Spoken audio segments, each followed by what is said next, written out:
Jadi setiap kali kita mau melakukan audit manajemen, pastikan 3 ini jalan ya.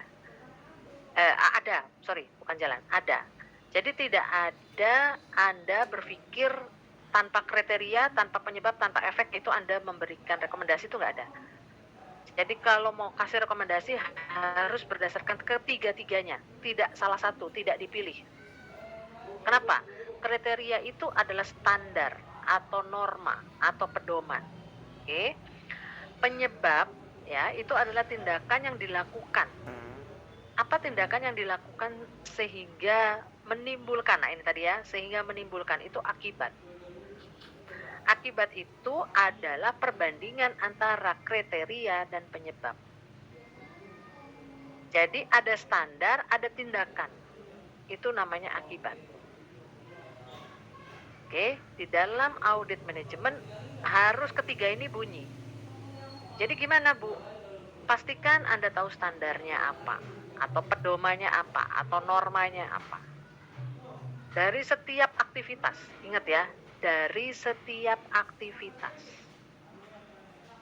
Bu, apakah semua aktivitas harus punya standar? Harus. Ya, harus.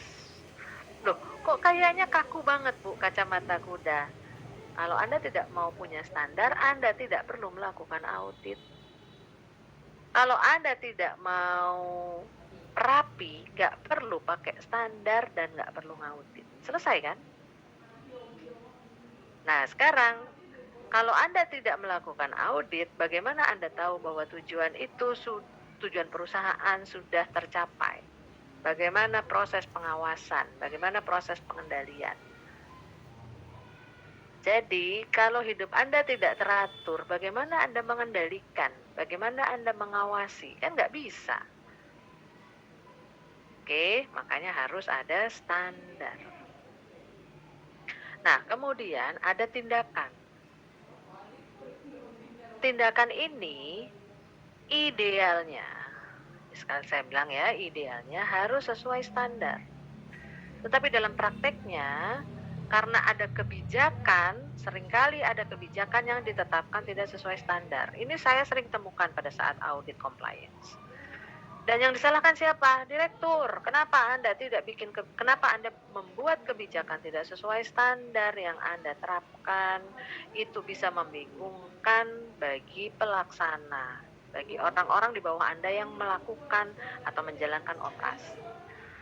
Makanya kalau di ISO itu nggak bisa kayak begini. Standar itu harus ditetapkan berdasarkan SK direksi.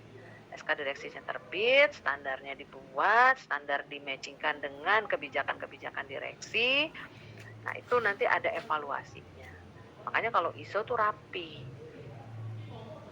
Nah, sekarang kalau teman-teman pihak luar dari misalnya PT ARI dan Anda orang di luar PT ARI, Anda lebih suka melihat PT ARI sebagai kolega yang rapi atau yang berantakan? Tentunya yang rapi kan. Kalau kita mau bersinergi dengan perusahaan lain, kita cari perusahaan lain yang rapi. Tandanya gimana? Sudah ada sertifikasi. Oke. Nah, sekarang efek ini ada efek, sekali lagi ya, akibat tuh ada akibat positif, ada akibat negatif.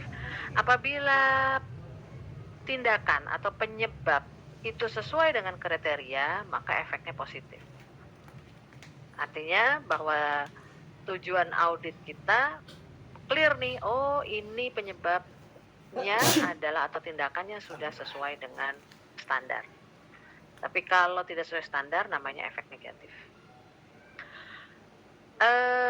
Ini prinsip dasar audit ya. Sekali lagi ini hanya mengulang sebetulnya, cuma bahasanya saya rubah sedikit ya. Audit dititik beratkan pada objek audit yang mempunyai peluang untuk diperbaiki. Ini untuk audit manajemen. Tidak audit laporan keuangan. Sekali lagi tidak laporan keuangan. Ya, kalau di audit laporan keuangan kita tidak memperbaiki, tetapi kita memberikan adjustment, penyesuaian. Jadi nanti ada rekomendasi penyesuaian. Apabila Anda mengikuti itu, berarti Anda resikonya lebih kecil atau resikonya bisa diminimalisir. Kemudian persyaratan penilaian. ya, pengungkapan dalam nah tadi ya, persyaratan penilaian tadi yang saya bilang measurement-nya atau pengukurannya, terus pengungkapan dalam laporan keuangan, ya, kemudian identifikasi individu yang bertanggung jawab terhadap kekurangan yang terjadi, ini kita cari key person-nya.